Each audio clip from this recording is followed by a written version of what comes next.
사모하는 마음을 계속 갖는 것이 중요합니다. 사모하는 마음이 없어지면 부흥을 보는 자리에도 설 수가 없을 것이기 때문입니다. 그러므로 계속해서 나와 목장과 공동체에 하나님께서 부흥을 주시기를 사모하는 마음을 가지시기를 바랍니다. 우리가 10월 첫 주 기도회를 통해 하나님의 부흥을 경험했지만 잠깐 기도해서 은혜 받은 것으로 끝나면 안 됩니다. 지속적인 기도로 멀어진 영혼들이 주께 돌아와서 신앙을 회복하는 부흥과 목장 신방을 통해서 영혼들이 살아나는 부흥도 보아야 합니다. 뿐만 아니라 2021년에 들어서서 우리가 노력해왔던 매월 복음 전하는 일에도 힘을 더 모아서 영혼들이 주께로 돌아오는 부흥도 보아야 합니다. 이번 주가 복음 전할 사람과 만날 약속을 하는 주간입니다. 이미 마음속에 나는 만날 사람이 없어. 그러니 나랑 별로 상관이 없어. 라는 생각을 가진 분이 계실지 모르겠습니다만 포기하지 마시고 누구라도 만나야겠다 생각하시고 용기를 내서 한번 연락하시고 약속을 잡으시기를 바랍니다. 가벼운 만남이어도 괜찮습니다. 한 달에 한 명씩이라도 만나서 복음을 들고 한번 만나 보십시오. 그 만남 속에서 하나님의 인도를 경험하게 될 것입니다.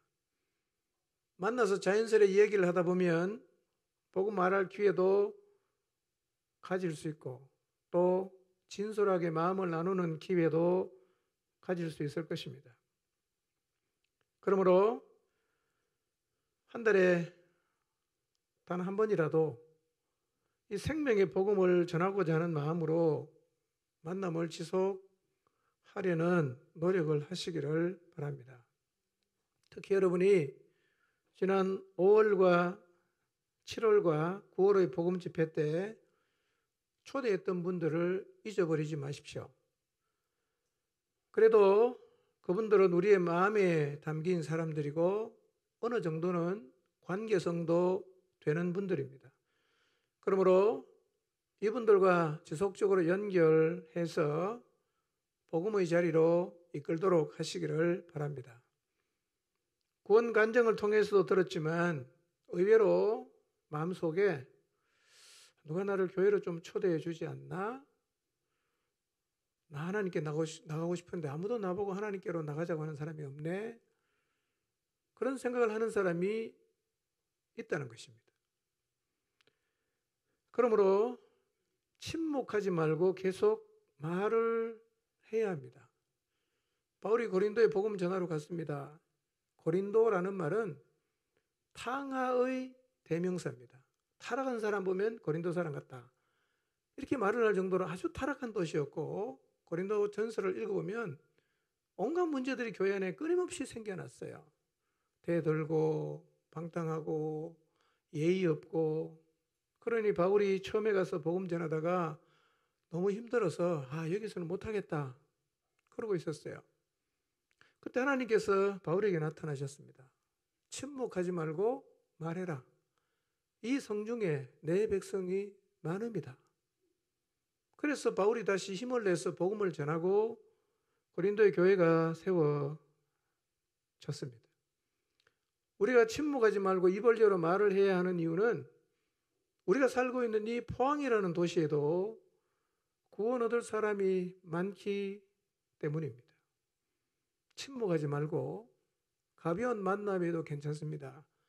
누군가를 만나서 가슴에 복음을 담고 하나님 인도하시는 대로 대화를 나누면서 성령께서 기회를 주시면 복음도 말하시고 그의 삶의 고민도 좀 들어주시고 그래서 생명을 얻게 하는 일에 우리 모두의 인생이 드려지게 되기를 바랍니다. 오늘도 새로운 마음으로 예배 자리에 나오신 분이 있는데요. 진심으로 환영합니다. 오늘 하나님께서 그분들에게 특별한 은혜를 주셔서 신앙생활을 지속하고픈 마음을 허락해 주시기를 바랍니다. 오늘도 지난주에 이어서 신앙생활의 자리에서 왜 이탈하게 되는지, 그리고 신앙생활을 어떻게 해야 하는지에 대해서 말씀을 상고하려고 합니다. 자, 먼저 설교 제목 같이 한번 읽어보겠습니다. 시작.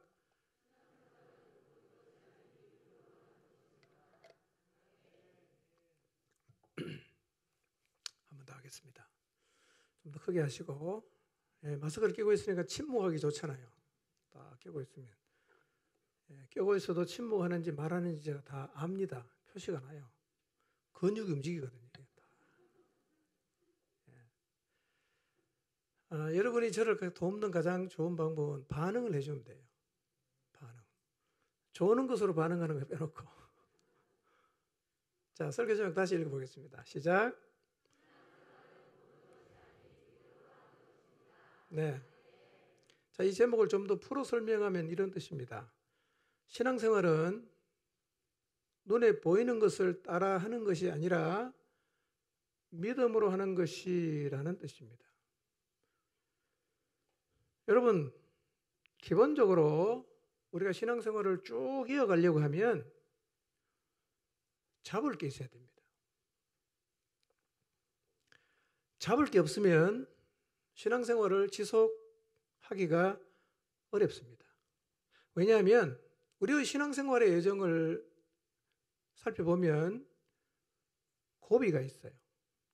힘들 때가 있어요. 굉장히 어려울 때가 있어요. 고만 가고 싶을 때가 있어요. 누구에게나 다 있습니다. 지금이 그런 시점인 분도 여기 혹시 계실 수 있어요. 저도 힘들 때가 있거든요. 근데 이렇게 어려운 순간과 고비마다 붙잡고 일어설 수 있는 것이 있어야 돼요. 붙잡고 그 힘든 순간을 극복할 수 있는 그 무엇인가가 있어야 합니다. 그래야 잠깐 주춤했다가 다시 달려가고 다시 힘들어하다가도 일어서서 달려가고 그게 가능해지거든요. 그러면 지속적으로 달려가는 게 가능해진다는 거예요. 지금 여러분의 영적인 상태는 어떻습니까? 힘드십니까? 고만하고 싶으세요? 쉬고 싶으세요?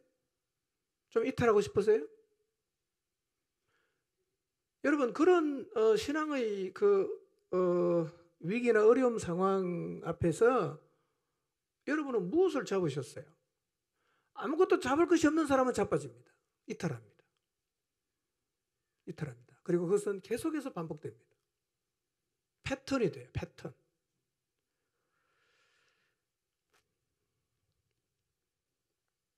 자, 그렇다면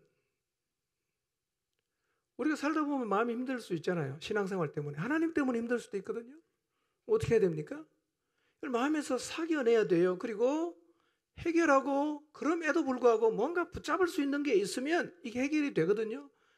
이게 잦을 수도 있고 가끔씩 올 수도 있지만 아무튼 이런 부분을 해소할 수 있는, 해결할 수 있는 그 상황에 붙잡고 일어설 수 있는 것이 없으면 자꾸 이탈하게 돼요. 자, 그러면 이탈하지 않고 이런 순간을 잘 뛰어넘기 위해서 힘들고 어려운 순간마다 우리를 일어서게 만드는 것은 무엇이 있을까요? 한번 생각해 보세요. 여러분은 혹시 가다가 고만가고 싶을 때, 그 다음에 그냥 잠수하고 싶을 때, 이탈하고 싶을 때 어떻게 이기셨어요? 어떻게 그 문제를 해결하셨어요? 그때 잡은 게 뭐였어요? 그게 있어야 됩니다.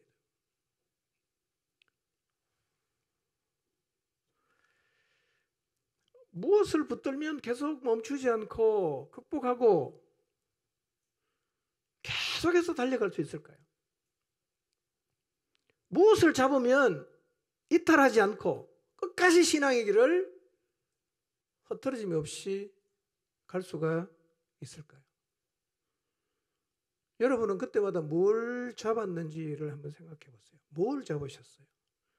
무엇이 그 순간에 여러분에게 힘이 되셨고, 무엇이 그 위기의 순간에 여러분을 다시 일어설 수 있게 만들었던가요?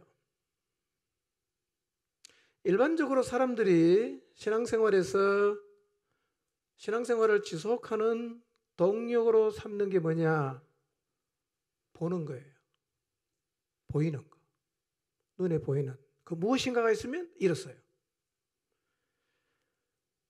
그래서 많은 사람들은 생각합니다. 우리의 신앙 여정에서 하나님은 우리에게 내가 여기 있어 라고 뭔가를 계속해서 보여주셔야 한다고 생각을 하는 사람이 꽤 많아요. 하나님은 보여줘야 돼. 그래야 내가 보고 따라갈 수 있으니까. 그리고 보여주면 자기는 멈추지 않고 달려가겠다고 얘기를 하죠. 예를 들면 사역을 하다가 지쳐갈 때쯤 목장에 누군가가 탁 변화가 일어났어요. 아, 하나님 일하시네? 다시 힘을 냈어요. 하다가 지쳤어요.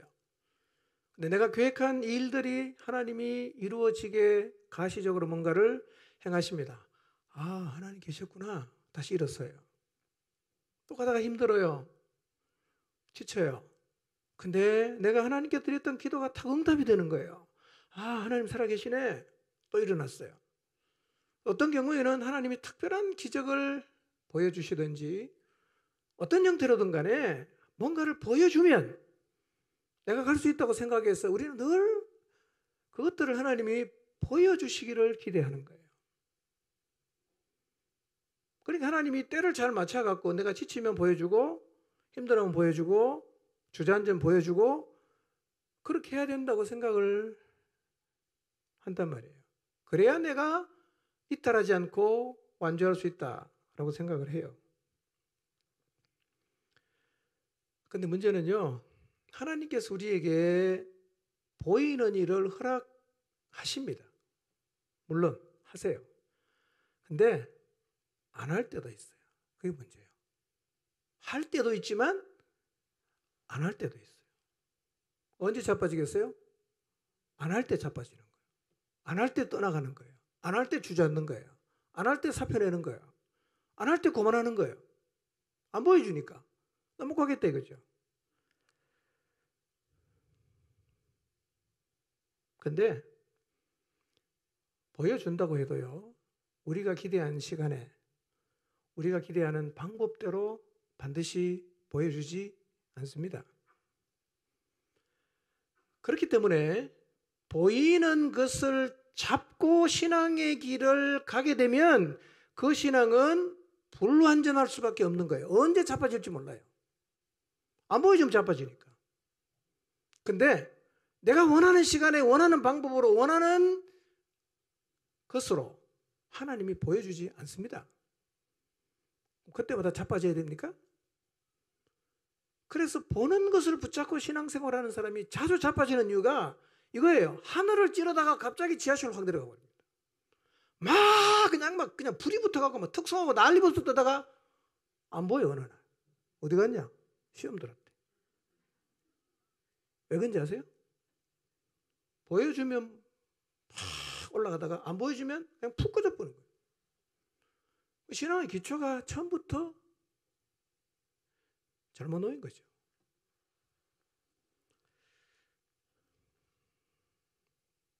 기대한 시간에 하나님이 보여주지 않으면 보는 것에 신앙의 기초를 둔 사람은 힘겨워요. 힘들어요. 굉장히 실망이 됩니다. 뒷걸음질하는 거죠. 이거죠. 믿어봐도 소용없네. 내 이만큼 열심히 하는데 하나님 안 도와주네. 나도 안 해. 뒷걸음질 치는 거예요. 뭐가 문제입니까? 기초가 잘못 놓인 거죠. 여러분 혹시 지금까지의 신앙생활에서 하나님이 뭔가를 보여주지 않으신 것 때문에 주님을 따라가다가 낙심해서 뒷걸음질 한 적이 없었는가를 한번 생각해 보세요. 이전에 내가 신앙생활하면서 하나님이 안 보여줬기 때문에 내가 열심히 했는데 하나님이 안 해줬기 때문에 내가 뒷걸음질하고 이탈하고 고만하고 주저앉았던 적이 있었던가? 를 생각해 보십시오. 의외로 많을 수 있어요. 그것은 우리의 신앙의 기초가 지금 잘못된 데 놓여 있다는 겁니다. 그리고 혹시 자꾸 지금 이 순간, 지금 최근에 와서 여러분의 신앙이 자꾸 이렇게 바닥을 쳐서 고만하고 싶고 뒷걸음질을 치고 싶다면 그 이유가 내가 기대하는 뭔가를 하나님이 보여주지 않았기 때문은 아닌지도 한번 생각해 보세요. 이때쯤이면 이게 나타나야 되는데 왜 안 나타나지? 이때쯤이면 하나님이 해줘야 되는데 왜 안 해주시지? 그 하나님 향해서 우리가 마음이 상하는 거죠. 그러니까 보이는 것에 신앙의 기초를 두면 이런 패턴이 반복이 될 수밖에 없어요. 늘 반복이에요, 이게.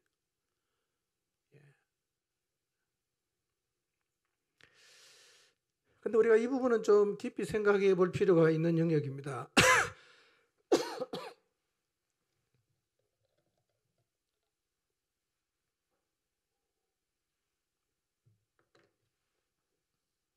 왜냐하면 우리의 신앙이 이런 기초 위에 놓여 있을 수 있기 때문입니다. 그래서 하나님이 보여주지 않으면 내 신앙생활이 다 의미가 없어 보여요. 그러니까 의미가 없는 일을 누가 인생 걸고 합니까? 의미가 있으면 시간 들어가도 하고 힘들어도 하고 하지 않습니까? 의미가 없다. 그거 놔버리죠, 그냥. 하나님 있는 게 의미가 없다. 당연히 놓죠. 그거 의미 없는 거 누가 붙잡고 있겠어요? 그러니까 슬그머니 그냥 사라지는 거예요. 근데 광야의 이스라엘 백성의 신앙 패턴이 늘 이랬어요. 늘 이랬어요. 출애굽을 하고 난 다음에 홍해를 하나님이 기적으로 건넜잖아요. 그때 이스라엘 반응이 뭡니까? 봤거든. 기적을 봤잖아. 난리가 났어요. 하나님을 찬양하고 여자들은 춤추고 북치면서 완전히 그냥 축제 분위기였어요. 사흘이 딱 지났어요. 광야에 가는데 물이 없는 거예요. 바로 뭡니까? 원망하고 불평합니다. 이것은 광야를 지나는 내내 반복되는 패턴이었어요. 물 주면 헤헤거리고 물 없으면 원망하고 만나 주면 감사합니다 하고 안 주면 또 원망하고 고기 주면 감사하고 고기 없으면 또 원망하고 이게 늘 반복이에요. 이들은 신앙의 기초가 어디에 놓여져 있냐? 보여야 돼요. 보여야 돼요. 안 보이면 신앙의 의미가 없어지는 거죠. 자, 이래서 이스라엘은 결국 어떻게 돼요? 한 2년 정도 걸려갖고 가데스 바네아까지 갔거든요. 가나안을 목전에 두고 있어요. 그런데 보는 것에 영향을 받은 정탐꾼들이 우리 가면 죽는다라고 보고를 했어요. 이 사람들은 보고를 받은 다음에 어떻게 반응합니까? 우리 가나안에 못 들어간다. 그리고 그 다음에 대단히 위험한 얘기를 하죠. 어디로 돌아가자? 애굽으로 돌아가자. 똑같죠? 예수님 믿으니 너무 힘들다. 어디로 돌아가자? 유대교로 돌아가자. 똑같은 거잖아. 똑같은 거예요. 어디에 초점이 이래야 된다고요?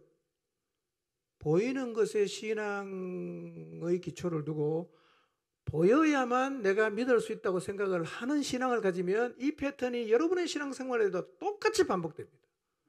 아무리 얘기해도 안 돼요. 계속 반복이에요.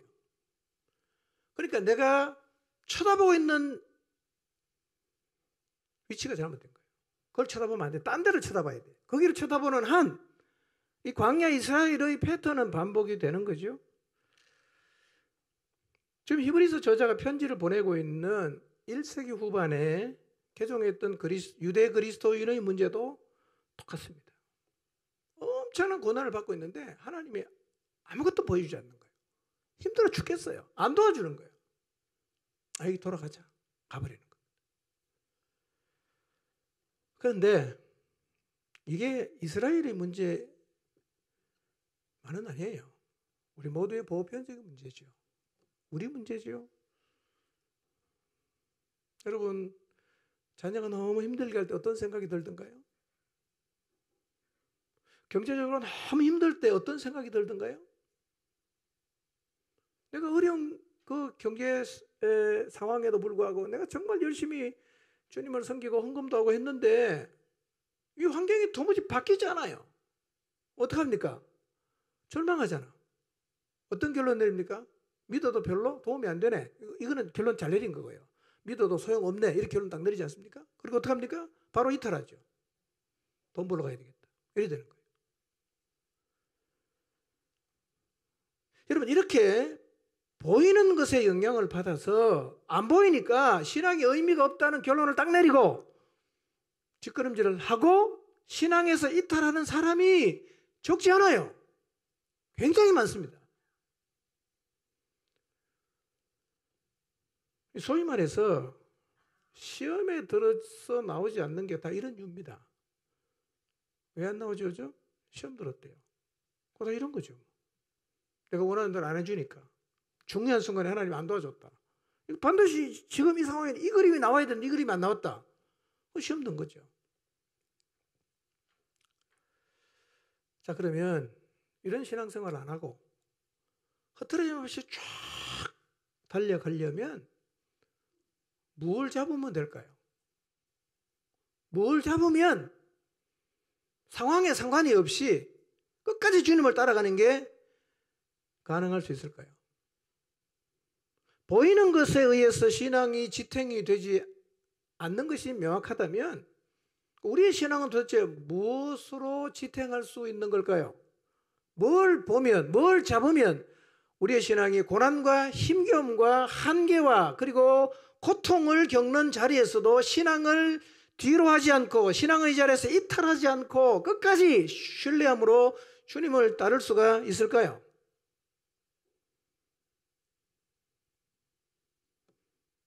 자, 이 질문에 답하기 전에 뒷걸음질하는 게 얼마나 위험한지부터 좀 먼저 살펴보도록 하겠습니다. 뒷걸음질 얼마나 위험한가? 여러분, 뒷걸음질의 문제는 예나 지금이나 늘 있어온 일이었습니다. 구약에 특히 광야 이스라엘 백성이 늘 그랬고요. 신약의 이스라엘도 그랬고요. 우리도 또 별반 큰 차이가 없을 정도로 이것은 어쩌면 보편적 일수가 있는데 근데 성경은 이 신앙의 뒷걸음이 굉장히 위험한 일임을 경고하고 있습니다. 굉장히 위험한 일이다. 뒷걸음질 이게 간단하게 생각하면 안 된다는 거예요. 굉장히 위험하다. 얼마나 위험한가? 그걸 이제 설명을 성경이 하고 있어요. 여러분, 지금부터 제가 말씀드리는 이 말씀은 잠깐 뒷걸음질을 했다고 이 자리에 선다. 그런 얘기는 아니에요. 그러나 완전 배교의 길을 가면 이 자리에 서게 돼요. 그런데 배교로 가는 중간이 뭐냐? 이탈이에요. 이탈해 있다가 배교로 갈 수도 있어요. 돌아올 수도 있지만 이탈했다가 배교로 갈 수 있습니다. 그러니까 이탈한 것은 사실은 굉장히 위험한 겁니다. 이게. 잘못 배교까지 가면 이제 지금부터 제가 말씀드리는 경고가 임하는 거죠. 배교는 너무너무 무서운 겁니다, 여러분. 그래서 우리가 신앙생활 하면서요, 이탈 안 하고, 시험 잘 안 들고, 완전히 뒷걸음질 안 치고, 그저 힘든 일이 있으면 기도하면서 이겨내고, 고통이 있어도 기도하면서 견뎌내고, 그렇게 신앙생활을 할 수 있다. 굉장한 은혜입니다. 굉장한 축복이에요. 여러분이 신앙을 한번 돌아보세요. 내가 걸어온 과거를 이렇게 보니까 참 힘든 시기도 있었고 너무너무 어려운 때도 있었지만 참 하나님 은혜로 안 뒤집어지고 안 떠나고 끝까지 내가 내 마음으로 기도하면서 이겨내고 견디고 감당하면서 왔구나 라는 생각이 드신다면 여러분은 진짜 복이 많은 사람이에요. 굉장한 축복이에요. 예. 물론 들락날락 하는 사람 우리가 더 많은 긍휼의 마음을 가지고 보겠지만요. 절대로 복은 아니에요. 왔다 갔다 하는 건 복은 아닙니다. 한 자리에 꾸준하게 머물러 있어야 하나님 나라를 위해서 비로소 살 수 있는 거죠. 여러분 다 그런 사람이 되시기 바랍니다. 과거는 묻지 않습니다. 지금부터. 과거는 묻지 않아요. 지금부터 합니다. 자, 배교가 얼마나 무서운가. 히브리 10장 26절 27절 한번 볼까요? 읽겠습니다. 시작.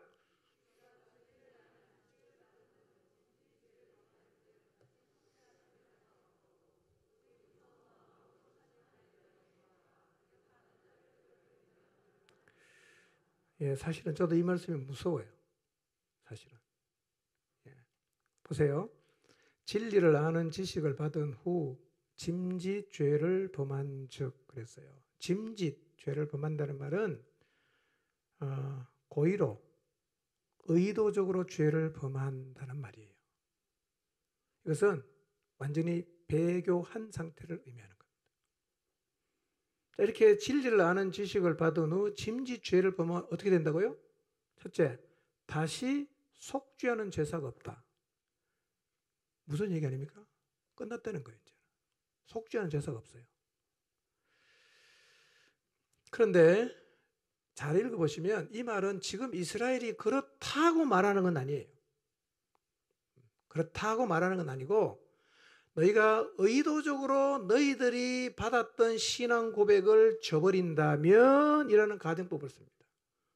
그 자리까지는 안 갔지만 만약에 너희가 이 자리까지 간다면 뭐가 없다? 속죄하는 제사가 없다는 거예요. 끝난다는 겁니다.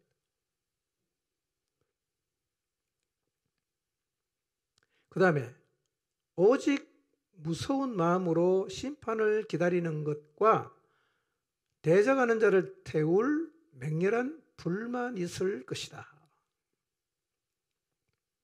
속죄하는 제사가 없을 뿐만 아니라 무서운 마음으로 심판을 기다리는 것과 대적하는 자를 태울 맹렬한 불만이 있을 것이다. 돌이킬 기회가 있다는 말입니까? 없다는 말입니까? 없단 말이잖아. 너무 무섭지 않습니까? 배교한다는 게요, 이만큼 무서운 거예요. 속죄하는 제사가 없대요, 이제는. 성경이 그렇게 말하고 있어요. 이탈은 배교의 중간 단계라는 말이 아니고 중간 단계가 될 수가 있어요. 이탈에 있다 보면 그거 갈 수 있다는 거죠. 물론 돌아올 수도 있지만. 왜 배교를 하면 속죄하는 제사가 없냐? 이유를 이렇게 설명합니다. 자, 28절과 29절 한번 볼까요? 시작.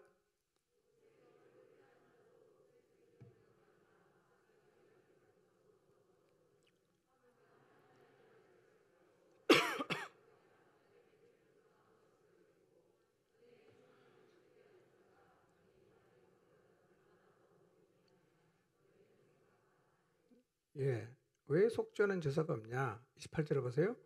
모세의 법을 폐한 자도, 다시 말씀드리면 모세의 법을 무시한 사람도 두세 증인만 있으면 어떻게 됐어요? 돌로 쳐 죽였습니다. 불쌍히 여김을 받지 못하고 죽었어요. 안식일에 나무하다가 잡아왔다 죽여버렸잖아요. 돌로. 누구 법을 폐했죠? 모세의 법을 폐한 자도 증인이 두세 명만 있으면 불쌍히 여김을 받지 못하고 죽었는데, 배교는 뭐냐? 하나님의 아들을 짓밟은 거예요. 배교는 하나님의 아들을 짓밟은 거예요. 이 말은 하나님을 하찮게 여기고 하나님의 아들의 요구를 의도적으로 무시하거나 그분의 말씀을 경멸했다는 거예요. 이게 하나님의 아들을 짓밟은 거예요. 배교는 하나님의 아들을 짓밟은 거죠. 그 다음에 자기를 거룩하게 한 언약의 피를 부정한 것으로 여겼다. 그래서 이런 말입니다. 그의 행실을 통해 그 보배로운 피, 영원한 멸망 가운데서 건져주신 그 보배로운 피를 마치 쓸모없는 것처럼 취급했다. 이게 배교한 사람의 모습이에요. 세 번째, 은혜의 성령을 욕되게 했다. 성경에서 은혜의 성령이라는 표현이 여기 딱 한 번 나와요. 누가복음 12장 10절을 보면 성령을 모독하는 자는 사함을 받지 못하리라고 말씀하셨어요. 성령은 우리를 거듭나게 하시죠. 죄를 깨닫게 하시죠. 우리를 인도하시죠. 우리를 가르치시죠. 그래서 거룩하게 하시는데 우리가 이분을 향해서 오만불손하게 대하고 그의 목소리 청종하기를 경멸하고 그의 은혜로운 처사를 경멸하는 죄가 바로 성령을 욕되게 하는 죄라는 거예요. 자, 모세의 율법을 어긴 자도 두세 전기만 있으면 자비를 받지 못하고 돌에 맞아 죽었는데 배교하는 사람은 하나님의 아들을 짓밟았어요. 언약의 피를 부정한 것으로 여겼어요. 성령을 욕되게 했어요. 이런 자가 당연히 받을 형벌이 얼마나 무겁겠는가를 생각해 보라는 것입니다. 우리가 완전히 배교해서 이런 행동을 보인다면 이 형벌을 받게 됩니다.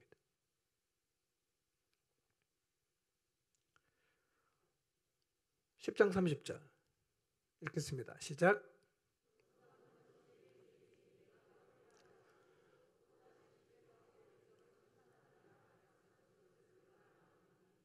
네. 원수 갚는 것은 누구 손에 달려있죠? 여러분들이 신앙생활 하다가 우리를 조롱하는 사람, 핍박하는 사람, 비난하는 사람, 별의별 사람 다 있죠. 누가 갚아줍니까? 하나님이 갚아주죠. 하나님은 오래 참아요. 굉장히 오래 참습니다. 근데 죄는 절대로 그냥은 안 넘어갑니다. 참지만 그냥은 안 넘어가요. 그래서 인류 역사에 홍수로 하나님 세상을 심판하셨던 적이 있었죠. 그렇죠? 오래 참았습니다. 언제까지? 완전히 엉망이 될 때까지 참았어요. 그래도 개선이 안 되니까 하나님이 세상을 물로 심판했어요. 결국은 홍수로 세상을 멸하셨어요. 누가 심판한다? 원수는 누가 갚는다? 하나님이 갚아요. 복음 전하다가 여러분을 막 힘들게 하고 심지어는 그냥 그 위력을 가해서 여러분을 이렇게 해도요. 누가 갚냐? 하나님이 갚아요. 우리가 갚으려고 할 필요가 없다는 거죠. 근데 중요한 건 뭡니까? 하나님은 자기 백성이라도 그분의 언약을 어기고 배척하면 어떻게 한다? 심판한다는 거예요. 자기 백성이라도. 자, 31절입니다. 이게 참 두려운 말씀. 읽어보겠습니다. 시작.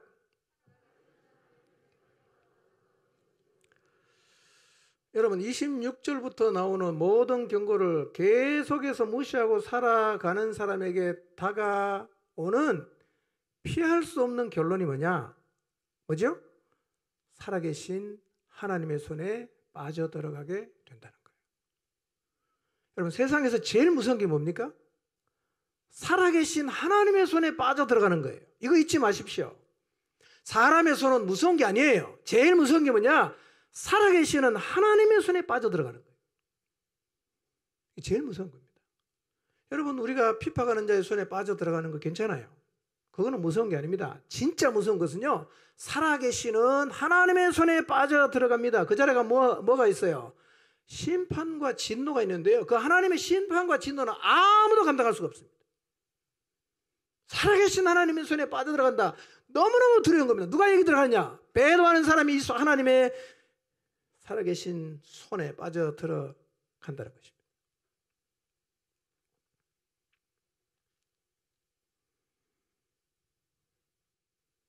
여러분, 하나님은 인자하신 분이죠. 그게 다가 아니에요.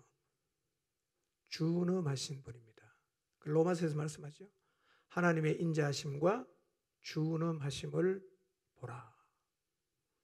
인자하신 하나님 기다려줍니다. 끝까지 기다려줘요. 우리는 언제까지 기다려줍니까? 죽을 때까지 기다려줍니다. 믿으라고. 그래도 안 믿었다. 그 다음에는 뭐가 있죠? 하나님의 준엄하심이 있는 거예요. 그게 하나님 살아계신 손에 빠져들어가는 건데요. 세상에서 제일 무서운 게 이겁니다. 여러분 살아계신 하나님 손에 빠져들어가는 분이 없기를 바랍니다.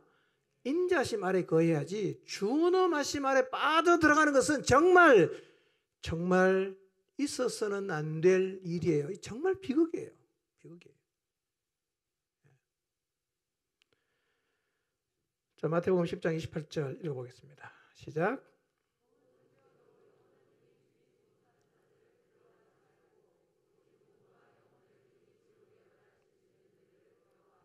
네.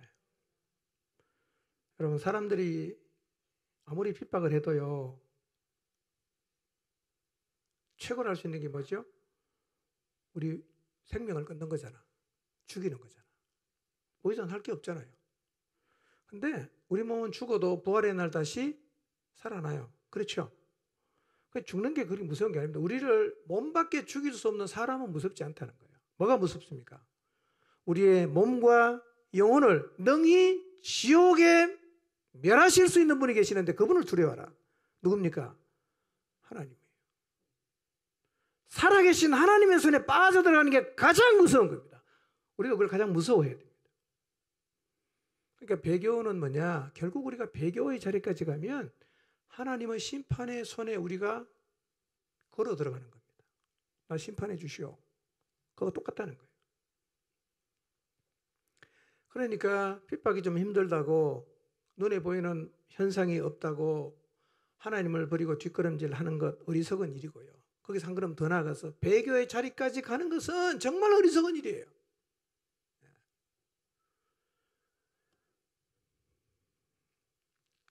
32절을 보겠습니다. 시작.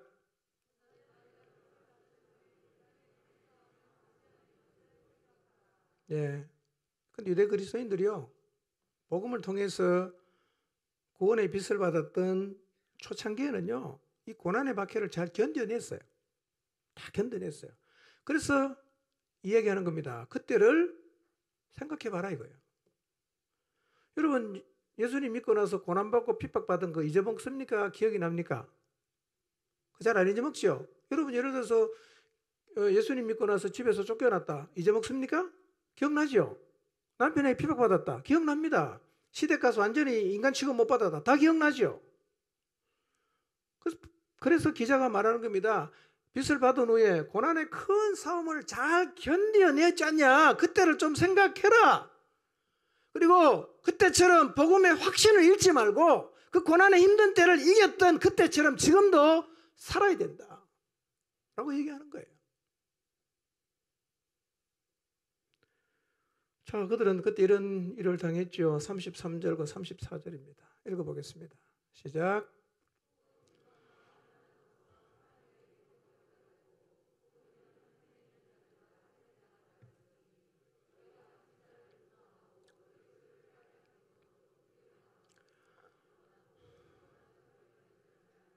자, 그때 이들은요, 비방과 환난을 받음으로 사람들이 뭐가 됐죠? 구경거리가 되었다. 자, 구경거리가 됐다는 말은 이겁니다. 공적으로, 공개적으로 박해를 받았다는 말입니다. 여러분, 요즘에 그런 영상이 돌아다녔는데 제가 너무 잔인해서 못 보겠더라고요. 아프가니스탄에서 그리스도인들을 총으로 쏴 죽이는 거 봤죠? 예, 못 보셔서 보지 마세요. 예, 힘듭니다. 다 묶어놓고 이제 총살하는 거죠. 근데 그 옆에 누가 있습니까? 구경하는 사람 다 있잖아. 이게 뭐예요? 공적으로, 공개적으로 박해하는 거예요. 이 히브리서에 나오는 1세기 유대 그리스도인이 그렇게 당했다는 거예요.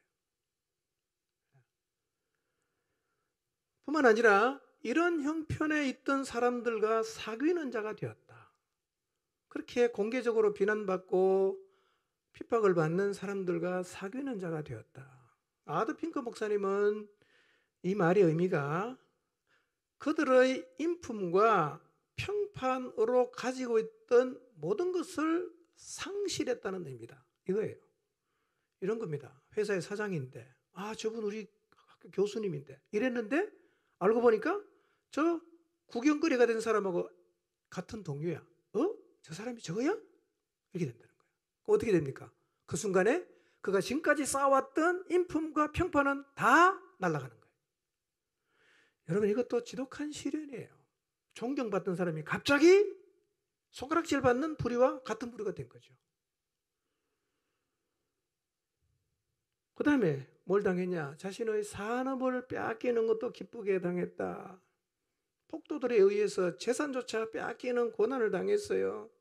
그런데 그들은 이 고난을 이겼어요. 그리고 그 고난 가운데 갇힌 자를 동정했습니다.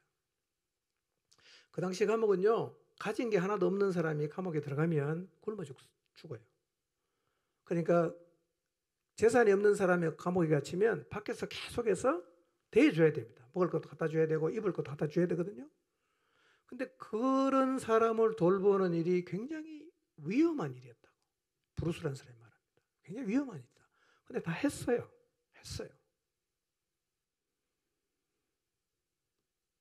공개적으로 박해를 받았어요. 동료로 취급받았어요. 그 다음에 재산 다 잃었어요. 그리고 감옥에 갇힌 사람도 위험한 일이지만 돌봐주면서 고난에 다 동참했습니다. 이유가 뭐라고 말합니까? 34절 한번 보세요. 34절. 이유가 뭐죠? 너희가 갇힌 자를 동정하고 너희 소유를 빼앗기는 것도 기쁘게 당한 것은 이유가 뭐다? 더 낫고 영구한 소유가 있는 줄 알았기 때문이 아니었냐? 이렇게 말하는 거예요. 니네 그때 그렇게 힘든 고난과 어려움을 당할 때 세상의 재물과 평판보다 더 낫고 영원한 소유가 있었기 때문에 너희가 견뎌내지 않았느냐? 다시 너 그렇게 해야 된다. 이렇게 얘기하는 겁니다. 여러분, 더 낫고 영원한 소유에 대해서 한번 생각해 보세요. 더 낫고 영원한 소유. 뭡니까?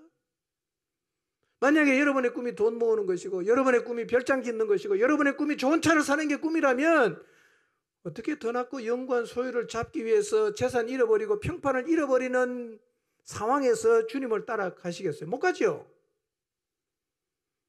더 낫고 영원한 소유에 대한 소망이 있는 사람이 이 땅에서 상실하고 잃어버리고 고난당하고 그들이 쌓으려던 모든 평판을 하루아침에 다 잃어버리더라도 포기하지 않고 주님을 따라갈 수 있어요. 더 낫고 영원한 산업. 뭘까요? 천국을 믿으십니까?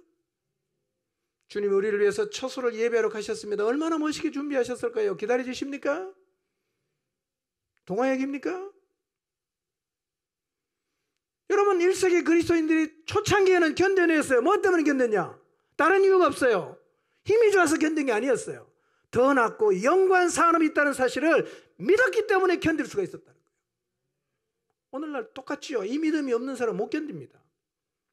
뭐 예수님 믿어보다 가난하네, 고만하자. 예수님 믿어보다 아들 뭐 그냥 지 맘대로 사네, 고만하자. 이렇게 된단 말이에요. 여러분, 이런 신앙의 패턴이 왜곡이에요. 원래 신앙생활은 그렇게 가는 게 아니에요. 상관이 없는 거예요. 세상이 어떻게 돌아가든 그냥 가는 거예요.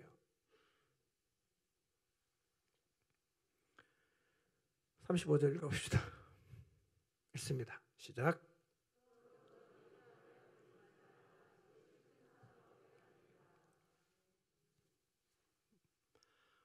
뭐가 있으니까 담대한 버리지 말라고 말하는 것 같습니까? 더 낫고 영원한 산업이 있잖아. 그러니 담대한 버리지 마. 괜찮아. 여러분, 지금 시대에도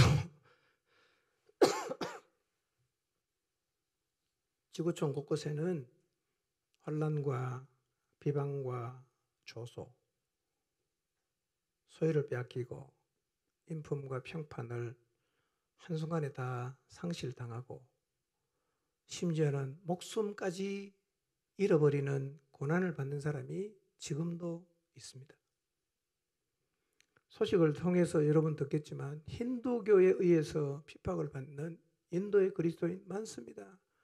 거기다 불태우고 두들겨 패고 총으로 쏴 죽이고 지금도 일어나고 있는 일이에요. 이슬람에 의해서 핍박을 받는 아프가니스탄 그리고 이슬람 국가에 살고 있는 많은 그리스도인들이 실제로 이런 고난을 다 받고 있어요. 무신론자에게 핍박을 받는 유럽의 그리스도인들, 공산당에게 지금 막 핍박을 받고 교회 문을 닫고 있는 중국에 있는 그리스도인들. 우리는 사실은 이런 고난을 아직은 우리 시대는 안 겪었어요. 우리 전시대 사람은 겪었겠죠. 전시대 사람이야 공산당에 숨겨놓은 사람 많지요. 우리 시대는 없지 않습니까? 근데 뭐 올 수도 있어요. 누가 알겠어요? 여러분 그런 데를 쓴다면 여러분 어떻게 하시겠어요? 공산당에 총불이 들려고 믿을래 안 믿을래 뭐라고 말씀하시겠어요? 안 믿을게 이렇게 말씀하실래요? 그래야 살 수 있다면.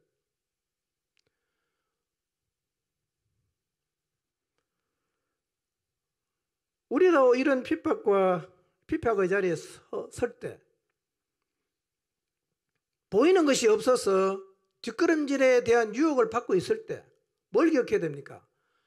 더 낫고 영구한 산업이 있다는 것을 기억하고 뭘 버리지 않아야 되냐? 담대함을 버리지 않아야 됩니다. 성경이 말하고 있지 않습니까? 이 담대함을 버리지 않으면 뭘 받는다? 큰 상을 받는다. 큰 상을 받는다. 여러분, 상에 대한 얘기는 11장에도 몇 번이나 반복해서 얘기합니다. 상.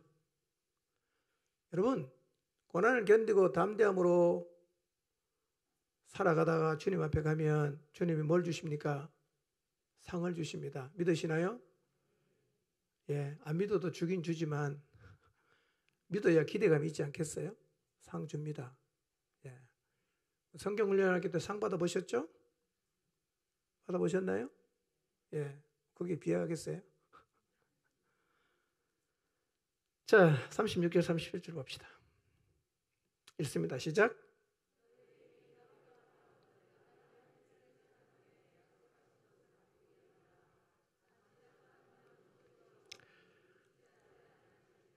예.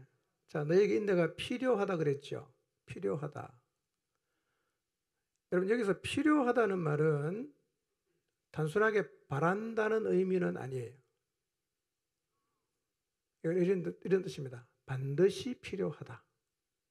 반드시 필요한 것. 없어서는 안 될 것을 의미하는 단어입니다. 필요하다는 게.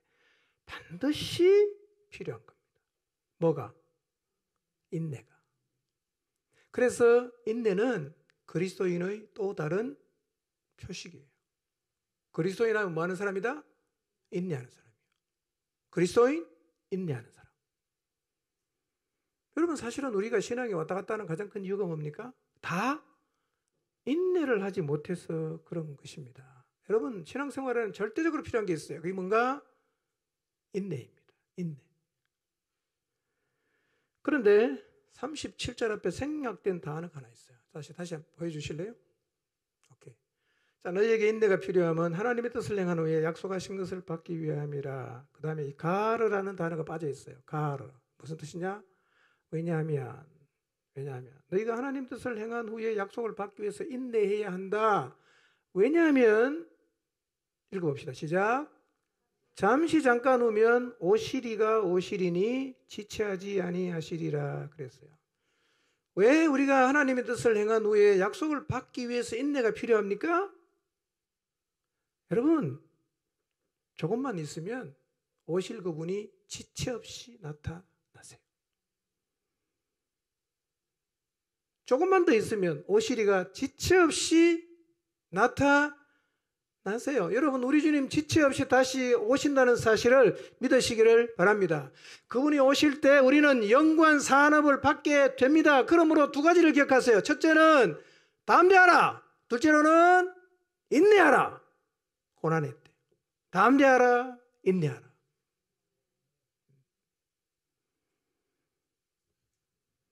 여러분, 이 말씀 꼭 기억하시기 바랍니다. 신앙생활하다 힘들 때 있지요. 포기하고 싶은 때 있습니다. 주저앉고 싶을 때 있어요. 그때 담대하시고 그때 인내하십시오. 그 다음 약속이 뭡니까? 지체하지 않고 그분이 다시 오십니다. 여러분, 주님 꼭 오신다는 사실을 믿으시죠? 여러분, 안 믿어도 오십니다. 안 믿어도 오세요. 그거는 성경의 약속은 우리가 믿고 안 믿고랑 상관없습니다. 그건 다 이루어지는 거예요. 그러니 믿는 사람이 복 있는 사람이죠. 안 믿었는데 다 이루어지면 그 사람은 낭패지요. 믿고 이루어지는 사람이 얼마나 축복이겠어요. 여러분이 믿어주기 때문에 성경이 이루어지는 거 아니에요. 여러분 안 믿어도 아무 상관없습니다. 하나님 그대로 갑니다. 그러나 이 하나님의 은혜의 역사에 우리가 참여하려고 하면 하나님의 약속을 어떻게 해야 되겠어요? 믿어야죠. 믿어야죠. 오십니다. 38절 봅시다. 시작.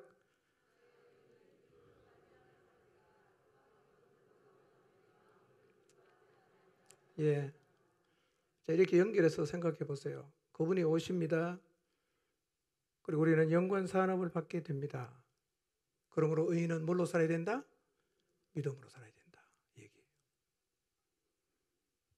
그분 오세요. 영원 산업이 있습니다. 의인은 담대함과 인내를 가지고 믿음으로 살아야 합니다. 중요한 말씀이에요. 이런 얘기입니다. 의인이 믿음으로 말미암아 산다는 말은 신앙생활을 뭘로 한다? 믿음으로. 그러니까 보이는 것을 잡지 말고 뭘 잡아야 되냐? 믿음을 잡아야 됩니다. 아멘입니까? 보이는 걸 잡지 말고 믿음을 잡으란 말이에요.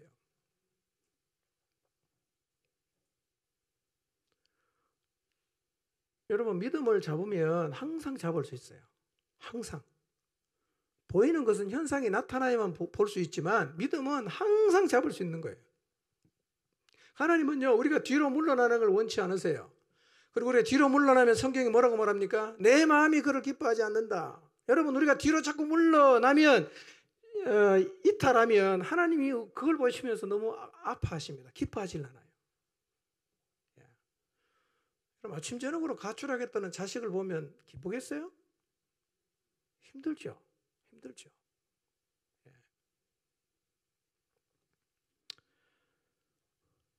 뒤로 물러나면 하나님이 기뻐하지 않으십니다. 혹시 뒤로 물러났다면 과거는 지나갔고 어쩔 수 없으니까 이제부터라도 뒤로 물러나지 마시기를 바랍니다. 두 분이 정신없이 자고 있어요. 이름을 부르고 싶지만 저는 안 부릅니다. 시험 들까 봐. 딱 두 분입니다. 39절 읽어보겠습니다. 읽었나요? 안 읽었죠? 읽겠습니다. 시작.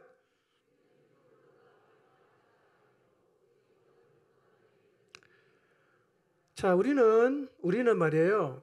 뒤로 물러나서 멸망할 자가 아니에요. 어떤 사람입니까? 믿음을 가져 생명을 얻을 사람들이에요. 이 말씀을 우리가 기억했으면 좋겠어요. 그리스도인은 뒤로 물러나서 멸망할 자가 아니라 믿음을 가져서 생명을 얻을 자라는 사실을 기억하시길 바랍니다. 우리 뭘 붙잡고 살아야 됩니까? 보이는 것이 아니라 믿음을 붙잡고 살아야 되는데 질문이 있어요. 정말 보이는 것을 붙잡지 않고 믿음을 잡고 사는 게 가능할까 하는 거예요. 인간인데 아무것도 안 보이는데 믿음 하나만 붙잡고 사는 게 과연 가능할까? 첫 번째 질문. 두 번째 질문. 그러면 그렇게 산 사람이 있냐 하는 거예요. 있냐? 그렇게 산 사람이. 모델이 있냐? 둘 다 예스입니다. 둘 다 예스예요. 모델이 누구냐? 바로 히브리서 11장에 등장하는 믿음의 사람들이에요. 다 그들은요, 보이는 것 전혀 상관없이 믿음 하나만 붙잡고 살았어요. 여러분, 그들은요, 아벨부터 나오는데요, 1세기 유대 그리스도인들보다 훨씬 더 힘들고 어려운 상황에 있었습니다. 아무것도 보이지 않는 상황에서도 그들은 뒷걸음질 하지 않았습니다. 믿음의 길을 완주했어요. 대단한 사람들입니다. 무엇이 그들로 하여금 그걸 가능하게 했는가? 믿음을 잡았기 때문에. 믿음을 잡았기 때문에. 여러분, 성경에 특히 히브리서 11장에 나오는 사람들, 위대한 사람들이지만 우리와 똑같은 사람이에요. 아브라함 너무너무 대단한 사람이죠. 근데요, 아브라함 자기 안 죽겠다고 자기 아내를 뭐라고 속입니까? 누이라고 속이고 약속까지 했어요. 어디 가든지 내가 네 누이라고 할게. 잡혀가잖아. 마누라 뺏겼어요. 그게 아브라함이에요. 이런 사람이 몇 명이나 되는가? 히브리서 11장 읽어보세요. 너무 많아서 내가 열거할 수가 없다. 너무 많아갖고. 여러분, 인간의 몸을 입고 이 땅에 살았지만 눈에 보이는 것이 아니라 믿음 하나만 붙잡고 살아간 사람이 굉장히 많았습니다. 여러분. 가물에 콩나듯이 가끔 한 명 있는 게 아니라 이름을 내가 열거할 수 없을 정도로 너무너무 많다. 성경에 표현 안 돼도 우리 주변에도 그런 사람 많지 않습니까? 정말 믿음을 갖고 사는 사람이 있어요.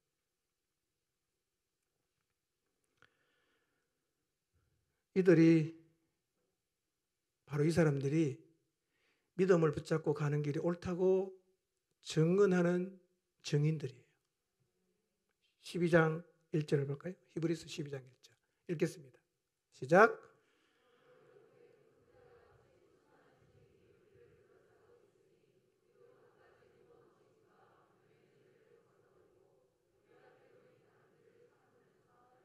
네.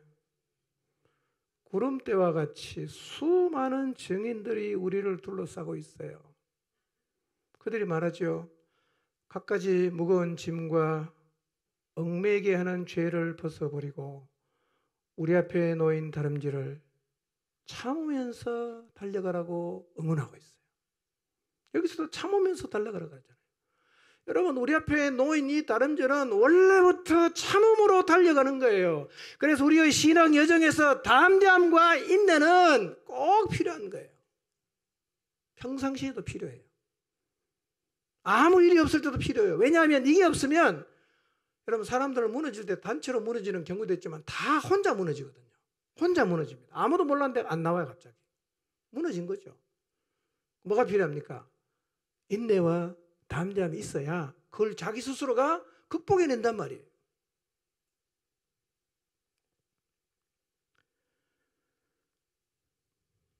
지금 여러분들이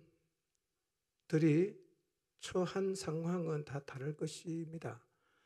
지금도 힘든 분이 계실 거예요. 아주 어려운 분도 계시고요. 그만할까? 주저앉고 싶다. 이런 분도 계시겠죠. 여러분, 바로 그 상황에서 담대함의 의미가 뭘까? 그리고 인내한다는 의미가 뭘까를 한번 생각해 보세요. 내가 처한 이 상황에서 내가 담대해진다는 게 무슨 의미일까? 내가 처해 있는 이 힘겨운 상황에서 내가 인내한다는 게 어떤 의미일까?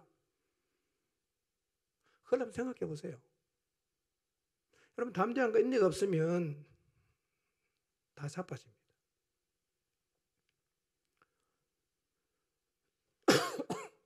여러분, 목회하는 사람도요, 목사도 가다가 보면 이런 고뇌할 때가 있어요. 내가 과연 목회를 계속 해야 되냐, 그만해야 되냐, 이런 질문 앞에 설 때가 있어요.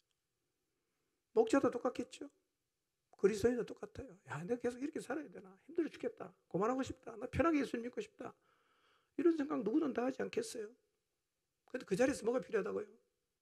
담대함이 필요해요. 뭐가 필요하다고요? 인내가 필요한 거예요. 그러면서 뭘 잡아야 됩니까? 신앙의 여정은 믿음을 잡고 가는 거예요. 믿음. 그러니까 믿음을 잡고 간다는 게 무슨 말인가 그러면 믿음에 대한 정의를 간단히 설명하고 마치겠습니다. 자, 11장 1절입니다. 시작.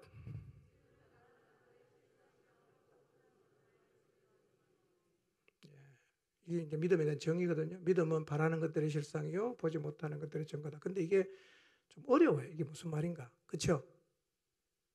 안 어렵습니까? 저만 어려운가요? 제가 최대한 여러분이 알아듣기 쉽도록 설명을 해드릴 테니까 꼭 이해하게 되시기 바랍니다. 믿음을 두 가지로 설명하고 있죠. 믿음은 바라는 것들의 실상이다. 두 번째는 보지 못하는 것들의 증거다. 이렇게 설명하고 있는데요. 첫째로 믿음은 바라는 겁니다. 근데 우리가 믿음으로 바라는 것은 안 보여요. 그게 문제입니다. 안 보여요. 그래서 보이지 않는 것을 바라고 또 보지 못하는 것들을 위해서 살아가려고 하면 두 가지가 필요해요. 그거 이제 두 개 나눠 설명했거든요. 첫째는 뭐냐? 바라는 것들의 실상을 봐야 됩니다. 내가 바라고 있는 것의 실체를 봐야 돼요. 이 실상이라는 말은 실체라고도 번역할 수 있어요. 확신으로도 번역할 수 있고요. 그러니까 믿음은 이런 겁니다. 믿음은 바라는 것들의 실체를 보는 거예요. 이걸 믿음이라고 그래요. 자, 믿음이 없는 사람은 바라는 것들에게 실체가 있겠죠. 자, 우리가 바라는 것 천국이라고 가정합시다. 그럼 천국에 실체가 있나요, 없나요? 있잖아요. 실체가 없는 걸 바라지 않아요. 우리가 바라는 것은 실체가 있어요. 천국. 근데 믿음 있는 사람은 천국을 봐요. 근데 믿음이 없는 사람은 바라는 것들의 실체가 안 보인단 말이에요. 그러니까 못 따라가는 거예요. 첫 번째 믿음은 뭐냐? 믿음은 바라는 것들의 실체를 보는 거예요. 천국도 보여요. 지옥도 보이는 거예요. 우리를 위해 예비한 처소도 보이는 거예요. 부활도 보이는 거예요. 영생도 보이는 거예요. 보이니까 살 수 있지 않겠어요? 보이니까. 자, 그럼 뭘 바라죠, 우리가? 뭘 바랍니까? 믿음은 바라는 것들의 실체라고 했는데 뭘 바라죠? 믿음은 바라는 건데 이런 걸 바라시면 안 됩니다. 내가 한 달에 월급을 지금 250만 원 받는데요. 주여, 다음 달부터 2천만 원씩 받게 해주십시오 라고 바라면 되나요, 안 되나요? 그걸 믿음이라고 우기면 곤란합니다. 그거는요, 그런 사람은 차라리 복권을 사십시오. 하나님 절대 그거 안 이루어줍니다. 예. 2,500만 원을 받으려고 하면 열심히 공부를 해서 의사가 되든지 사장이 되든지 그래야 돼요. 그럼 못 받아요. 그럼 여기서 바라는 것들의 실체인데 우리가 뭘 바라죠? 우리 그리스도인 우리가 바라는 것은 뭐냐면 하나님 약속입니다. 약속하신 것을 바라는 거죠. 우리가 마음대로 아무거나 바라는 게 아니라 우리가 바라는 것은 하나님이 주신 약속인데 하나님은 우리에게 뭘로 약속하십니까? 말씀으로 하잖아. 그러니까 우리가 바라는 게 뭐죠? 약속의 말씀입니다. 약속의 말씀이에요. 그러니까 믿음의 실체는 뭐냐? 약속의 말씀을 바라는 것이 믿음이에요. 약속의 말씀을 바라는데 그 바라는 것의 실체를 보는 게 믿음입니다. 못 보면 믿음이 없는 거예요. 나 천국 없다. 안 믿는 거잖아. 그럼 믿음이 없는 겁니다. 약속의 말씀의 실체를 보는 게 믿음인데 아주 간단해 보이지만 이게 쉽지 않아요. 왜 쉽지 않느냐? 하나님이 우리에게 주신 약속의 말씀 가운데 도저히 바랄 수 없는 게 너무 많아. 이거는 맨정신으로는 바랄 수가 없는 거야, 이게. 말이 안 되는 것 같아. 이 말이 되냐, 이게? 말이 안 돼. 그럼 못 바라는 겁니다. 근데 그럼에도 불구하고 하나님이 주신 약속의 실체를 바라보고 믿는 것이 뭐죠? 그게 믿음이란 말이에요. 자, 보세요.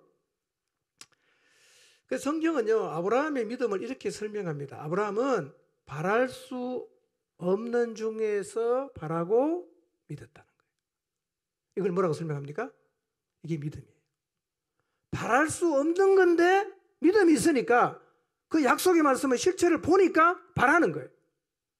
자, 예를 들면 사라가 90이면 경수가 생리가 안 나면 여자가 애를 못 낳지요. 근데 하나님이 와서 내년 이맘때 아들을 낳는다 이렇게 말했단 말이에요. 바랄 수 있는 겁니까? 없는 거죠. 근데 아브라함은 바랐어요. 자, 이삭을 바치라. 이것도 하나님 약속과 맞지 않아요. 이 아이를 통해서 내가 후손이 뻗어나서 천하 만민의 복을 받겠다고 했는데 하나밖에 없는 아들을 죽여버리면 이거 안 맞잖아. 근데 하나님 바치라는 거예요. 6월절 양을 잡아서 문설주 임방에 바르면 장자가 안 죽는다. 이것도 참 바라기는 참 간단치 않아. 그거 뭐 어떻게 믿어 그걸요. 그 다음에 홍해를 건너는데 하나님이 모세에게 뭐라고 말씀하십니까? 지팡이로 홍해를 가리켜라 이렇게 말하거든요. 아니 지팡이로 홍해를 가리킨다고 그게 갈라집니까 그게? 바랄 수 없는 거잖아. 모세는 해요. 왜? 바랄 수 없는 건데 믿으니까요. 여리고성 7바퀴 돌면 무너진다. 바랄 수 있는 겁니까? 여러분 고대 전쟁은 성문 딱 닫으면 못 들어가거든요. 어떨 때는 뭐 몇 년 동안 성 밖에서 기다립니다. 양식 떨어질 때까지. 근데 성 안에 있는 사람이 성 밖에 있는 사람을 공격하는 방법이 뭐냐? 성 가까이 오면 위에서 돌 던지는 겁니다. 뜨거운 물 갖다 붓고. 그러면 이스라엘이 이 전략은 완전 미친 짓입니다. 그 성 주변 도로 위에서 돌 던지면 다 죽잖아. 근데 그렇게 하라는 겁니다. 바랄 수 있어요? 여호수아 돌았어요? 안 돌았어요? 돌았죠. 믿음이 뭐냐? 바랄 수 없는 것을 실체를 보기 때문에 바라고 가는 거예요. 이게 뭐냐? 이게 믿음이에요. 단서가 있습니다. 뭘 믿어야 돼요? 약속을 믿는 겁니다. 그걸 내 마음대로 뭘 정해놓고 믿는 건 믿음이 아니에요. 하나님이 약속한 그 약속의 말씀을 믿는 거죠. 자, 두 번째 믿음이 뭡니까? 보이지 않는 것들의 증거를 갖고 있는 것입니다. 이런 뜻입니다.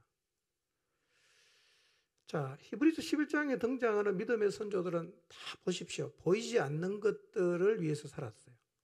보이지 않는 것. 그리고 보이지 않는 세계를 위해서 보이는 세계를 포기했어요. 주저없이 포기했습니다. 어떻게 가능했을까요? 믿음이 이겁니다. 보이지 않는 것들이 확실히 존재한다는 뭘 갖고 있어요? 증거를 갖고 있는 게 믿음이에요. 보이지 않는데 확실히 존재한다는 증거를 갖고 있어요. 그러니까 이 보이지 않는 것을 위해서 보이는 것도 내려놓을 수 있는 거예요. 확실히 존재하니까. 이걸 성경이 뭐라고 말합니까? 이걸 믿음이라고 말하는 거예요. 근데 그러면 우리가 이제 믿는 우리가 보이지 않는 세계가 존재한다는 증거를 우리가 어떻게 우리는 가졌을까요? 안 보이잖아. 천국도 안 보이고 안 보이는 게 많은데 우리는 그게 확실히 존재한다고 믿고 있거든요. 증거를 갖고 있어요. 어떻게 가졌을까요? 여러분 40일 금식기도 가졌습니까? 어떻게 그런 믿음이 생기던가요? 자, 고린도 전서 2장 9절 10절입니다. 지금은 조시면 안 됩니다. 자, 옆에 좋은 분 좀 깨워주시고, 조용히 깨워주세요. 자존심 안 상하게 조용히 이렇게 손을 살짝 만져주시고. 자, 고린도 전서 2장 9절 10절 읽어보겠습니다. 시작.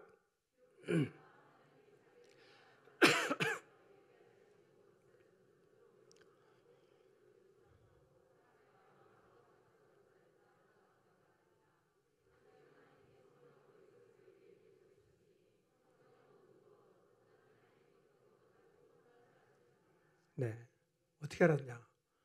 보여줬어요. 누가 우리한테 보여줬어. 자, 8절 보세요. 하나님이 자기를 사랑하는 자들을 위하여 예비하신 모든 것은 눈으로 안 보여요. 귀로 못 들어요. 마음으로도 생각할 수 없는 거였어요. 어떻게 알아? 이거를 10절. 오직 하나님이 성령으로 이것을 우리에게 보여줬어요. 성령으로 우리에게 보여줬어요. 그래서 성령을 모시고 사는 사람은 보이지 않는 세계, 천국, 부활, 영생, 지옥, 심판 이런 것들이 확실하게 존재한다는 뭘 갖고 있습니까? 증거를 갖고 있는 거예요. 확실히 존재한다는 증거를 갖고 있기 때문에 뭘 할 수 있어요?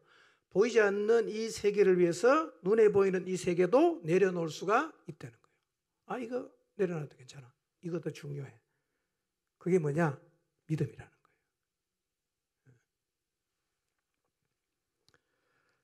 그러니까 성령님이 계셔서 믿음을 갖게 되면 보이지 않는 세계가 확실하게 존재한다는 뭘 가집니까?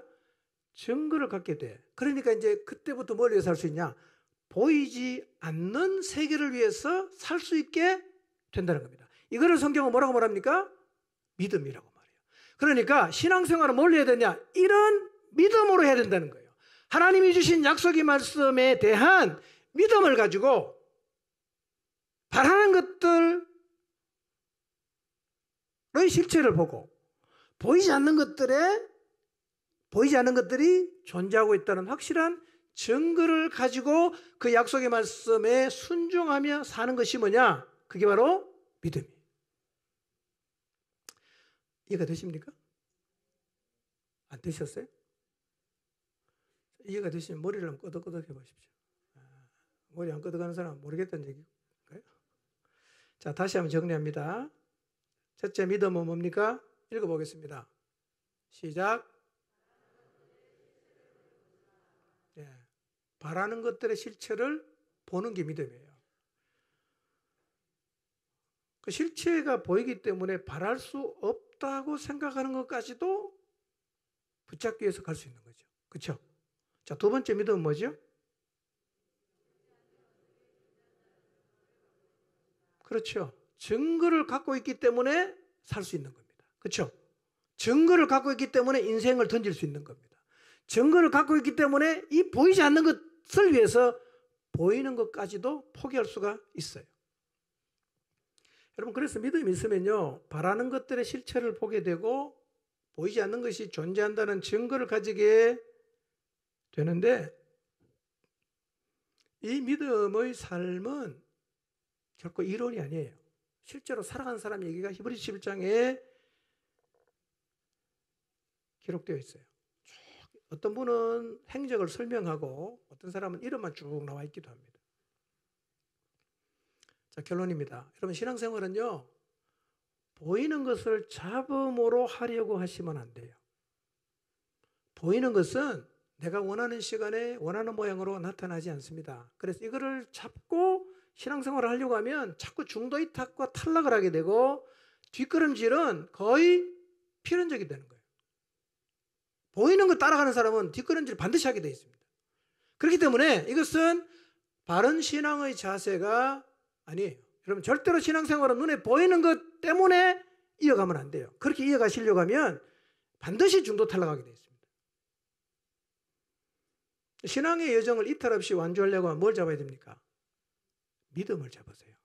믿음. 히브리서 11장에 있는 말 1절 말씀을 잘 기억하고 믿음을 잡으십시오. 언제나 믿음으로 하나님이 주신 그 약속의 말씀을 잡으시기를 바랍니다. 지금 여러분이 잡아야 되는 하나님의 약속의 말씀이 무엇이 있을까 한번 생각해 보세요. 지금의 상황 속에서 여러분은 하나님이 주신 약속의 말씀을 잡아야 합니다. 그 믿음으로 바라는 것들의 실체를 보므로 바랄 수 없는 건데 내가 바라는 거예요. 그리고 보이지 않는 것들이 존재하고 있다는 확실한 증거를 가짐으로 세상 사람은 도저히 흉내낼 수 없는 보이지 않는 것을 위해서 보이는 것을 버리며 살아가게 돼요. 이 믿음 위에 서면 고난 이깁니다. 핍박 이깁니다. 유혹도 이길 수가 있어요. 이것이 신앙생활을 믿음으로 한다는 말의 의미입니다. 그리고 이 삶이 옳다고 증언하고 있는 수많은 증인이 있다는 사실을 기억하십시오. 이제 우리 모두는 그들의 응원을 받으면서 보이는 것을 잡음으로 주님을 따르려 하지 말고 오직 믿음을 붙잡음으로 주님을 따라서 흔들림 없이 신앙의 여정을 모두 완수하게 되시기를 주님의 이름으로 축원합니다. 기도합니다.